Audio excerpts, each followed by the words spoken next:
తాకట్టులో ఉన్న బంగారాన్ని విడిపించి ఆ రోజున్న మార్కెట్ ధర కట్టి మిగిలిన డబ్బును మీకు అందిస్తుంది కొమ్మూరి గోల్డ్. నమస్తే, నేను ముఖేష్. ఈరోజు మనతో పాటు ఉన్నారు professor and doctor Mullapudi Satyanarayana Murthy గారు. ముఖ్యంగా జూలై నెలలో 12 రాసుల వారికి ఎలా ఉండబోతుంది, 12 రాసుల వారికి ఎవరు లబ్ధి పొందుతారు, ఎవరు ఆటంకాలకు గురవుతారు అనేది ఆ గురువుగారి మాటల్లో తెలుసుకుందాం. ముఖ్యంగా ద్వాదశ రాసుల ఫలితాలు మనం తెలుసుకున్నప్పటికీ కూడా మిగతా ఫలితాలన్నీ కూడా గోచారం ప్రకారం ఆధారపడి ఉంటాయని మనకు గురువుగారు అయితే చెప్పడం అయితే జరుగుతూ ఉంది. వ్యక్తిగత జాతకం చూసుకుంటే ఇంకా మెరుగైన ఫలితాలు కూడా పొందవచ్చు.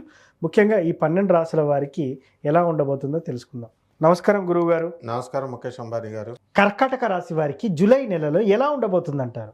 కర్కాటక రాశి వారికి రెస్ట్ పీరియడ్ అని చెప్పాలి. పనులన్నీ కూడా అష్టమ రాహువు మనకి ఆక్రమించున్నాడు. ఎంతసేపు ఓవర్ థింకింగ్, క్రిటికల్ థింకింగ్ అనేటటువంటివి చేస్తారు. అలాగే భాగ్యంలో ఉన్నటువంటి శని వక్రించడం వల్ల పితృదేవతల నుంచి, అంటే మీ ఫాదర్ సైడ్ నుంచి వాళ్ళకి రావాల్సినటువంటి ఆస్తులన్నీ కూడా రావడానికి అవకాశాలు ఉంటాయి. అన్నదమ్ముల మధ్యలో గొడవలు ఇవన్నీ కూడా అంతరించిపోవడానికి అవకాశాలు ఉన్నాయి. అలాగే ధనస్థానంలో ఉన్నటువంటి ఈ యొక్క శుక్రకేతుల ప్రభావం వలన స్త్రీలందరూ కూడా వాళ్ళ డబ్బులు ఇవ్వడం అనేటటువంటి జరుగుతాయి. పంతులు గారులు ఎలా బతుకుతారండి? పంతులు గారులకు మగవాళ్ళు సత్యనారాయణ స్వామి వ్రతం చేస్తే 500 కూడా ఎవడెవడు, కానీ పాపం ఆడవాళ్ళు 3,000 అయినా 10,000 అయినా 5,000 అయినా ఇస్తారు. అంటే పంతులు గారులకి అందరికీ ఆదాయం ఎవరి వల్ల? స్త్రీల వల్ల. అలాగే రాజకీయ నాయకులకి అందరికీ ఎవరు అండి ఓట్లు వేసేది? స్త్రీలు. ఫ్రీ. ఆడవాళ్ళకి ఏమంటారు? క్యాష్ కావాలా, గ్యాస్ కావాలా అంటారు. వాళ్ళకి ఆ గ్యాస్ ఎవరు, క్యాష్ ఎవరు. కానీ లాస్ట్కి అమ్మా నువ్వు చాలా మంచిదానివి, అమ్మా నువ్వు అంటే గ్యాస్ కొడతారు, ఈ గ్యాస్ కొడతారు. కొట్టగానే వీళ్ళు ఫుల్ ఖుషి అయిపోయి ఓట్లు వేసేస్తారు. ఆ విధంగా రాజకీయ నాయకుల పని బ్రహ్మాండంగా ఉంది. విద్యార్థులు వచ్చేసరికి విద్యార్థులు బ్రహ్మాండంగా గతం కంటే కూడా ఎక్కువగా చదవడం అనేటటువంటివి జరుగుతాయి. వీళ్ళకి రావాల్సినటువంటి సెకండ్ ఫేజ్ స్కాలర్షిప్లు ఇంకా రావు. ఈ రకంగా పనులన్నీ కూడా కొంత కొంత పెండింగ్లో ఉండడం అనేటటువంటివి జరుగుతాయి. ఈ యొక్క బుధుడు జూలై 7 నుంచి ఏ స్థితిగతులు అవడం వల్ల ఖర్చు ఎక్కువగా ఉంటుంది. మాటలు కూడా చాలా ఆచితూచి మాట్లాడాల్సినటువంటి అవసరం ఉంది. ఫ్రెండ్స్తో అయినా సరే, భర్తతో అయినా సరే, ఎవరితో అయినా సరే. కాబట్టి పిల్లలతో చెప్పిన మాట వినకుండా వీళ్ళందరూ కూడా బుర్ర తినేయడం అనేటటువంటిది జరుగుతాయి. వాళ్ళ పిల్లలు అరే మేము చెప్పినా సరే వినకుండా వీళ్ళు ప్రమాదంలో పడ్డారే అని మదనపడుతూ ఉంటారు. దాన్ని అష్టమ రాహువు అన్నారు. కాబట్టి పిల్లలు అల్లరితో పిచ్చెక్కిపోతుందన్నమాట వీళ్ళకి. ఆ విధంగా ఈ యొక్క కర్కాటక రాశి వారికి అందరికీ కూడా గతంలో భార్యాభర్తల మధ్య కొట్లాటలో కోర్టులకు వెళ్ళినటువంటి వాళ్ళు ఉన్నారు. కేసులు ఇంకా నడుస్తూనే ఉన్నాయి. జడ్జిమెంట్ అనేటటువంటిది ఇంకా రాలేదు. కాబట్టి ఇవన్నీ కూడా ఫైళ్ళు కదలడము, ముందుకు వెళ్ళడము అనేటటువంటివి జరుగుతాయి. ఎవరికైతే కర్కాటక రాశి వారికి వివాహాలు కాలేదో అటువంటి వాళ్ళందరికీ కూడా వివాహాలు అయిపోవడానికి అవకాశాలు ఉన్నాయి. సంతానం లేనటువంటి వాళ్ళకి అందరికీ కూడా సంతానం కలగడానికి అవకాశాలు ఉన్నాయి. ఈ రకంగా ఈ కర్కాటక రాశి వాళ్ళందరూ కూడా పనులు కొంచెం పెండింగ్ అయినా కూడా 1కి 2 సార్లు ట్రై చేయాల్సినటువంటి అవసరం ఉంది నాయన. సో వీరికి పరిహారాలు ఏం చేసుకుంటే బాగుంటుంది?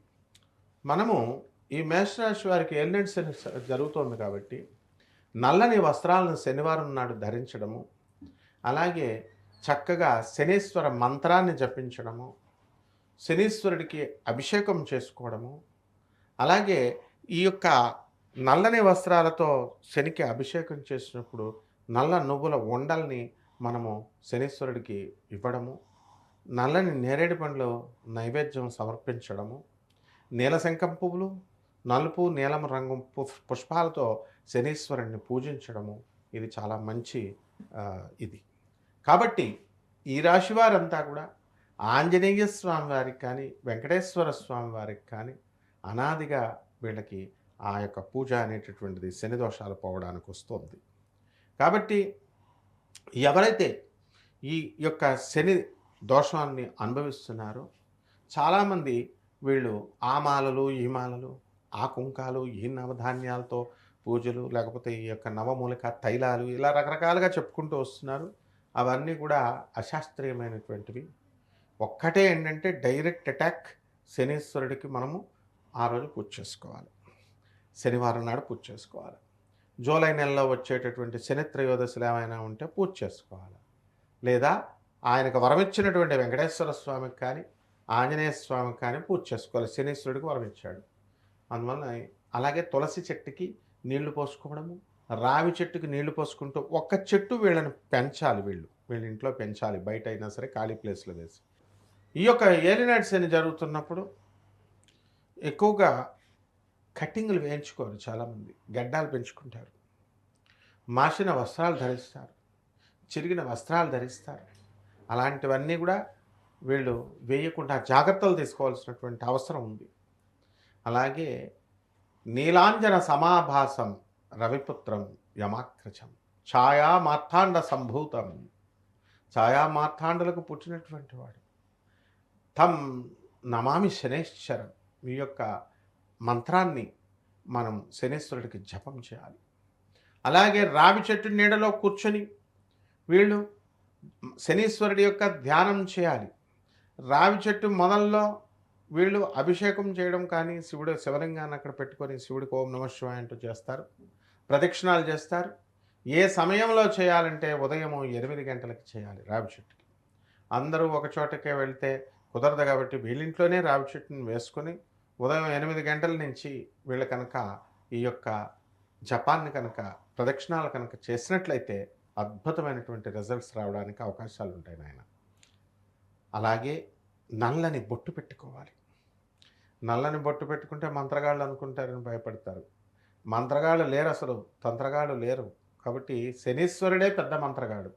అందువలన ఎట్టి పరిస్థితుల్లో కూడా ఆ రోజు నల్ల నూనెతో ఆహార పదార్థాలు తీసుకోకుండా ఆ రోజు చక్కగా వీళ్ళు నూనె లేని ఆహారాన్ని తినడం ద్వారా, మనము ఒంటిపూట భోజనం చేయడం ద్వారా సీరియస్గా శనీశ్వరుడి మీద ప్రేమ భక్తి ఉండాలి. ఏదో యాంత్రికంగా మెకానికల్గా చేయడం కాదు. అయితే ఈ రెమెడీస్లో నాయన మనము కుంభ, మీన, మేషరాశి వారికి మాత్రమే ఏలినాటి శని జరుగుతుంది. మరి మిగతా రాశుల వాళ్ళు ఏం చేయాలండి అనేటటువంటి సందేహం మనకు వస్తుంది. కాబట్టి అన్నిటికీ కూడా 12 రాశుల వారు ఈ ఏలినాటి శని, ఈ యొక్క శనీశ్వరుని పూజ చేసుకోవాలి. అది చాలా అద్భుతమైనటువంటి ప్రక్రియ. ఇక దుర్గాదేవికి మనము ఓం దుర్గాయై నమః అంటూ ఈ రాశివారు కుంకుమార్చన చేసుకోవాలి. అలాగే మర్రి చెట్టు ఆకుని, మర్రి చెట్టు ఓడల్ని తీసుకొచ్చి పూజా మందిరంలో పెట్టుకొని ఓం హరిహర హిరణ్యగర్భాయ స్వరూపాయ శ్రీ వీరవేంకట సత్యనారాయణ స్వామినే నమః అనేటటువంటి మంత్రంతో స్వామివారికి గోధుమ నూక ప్రసాదాన్ని పెట్టి స్వామివారికి హారతి ఇవ్వాలి. ఆ రకంగా కనుక చేసుకుంటే ఈ రాశి వారంతా కూడా బ్రహ్మాండంగా ఉంటారు నాయన. మొత్తానికి కర్కాటక రాశి వారికి ఈ విధంగా ఉండబోతుందంటారు. అవును, ధన్యవాదాలు గురువు. ధన్యవాదాలు.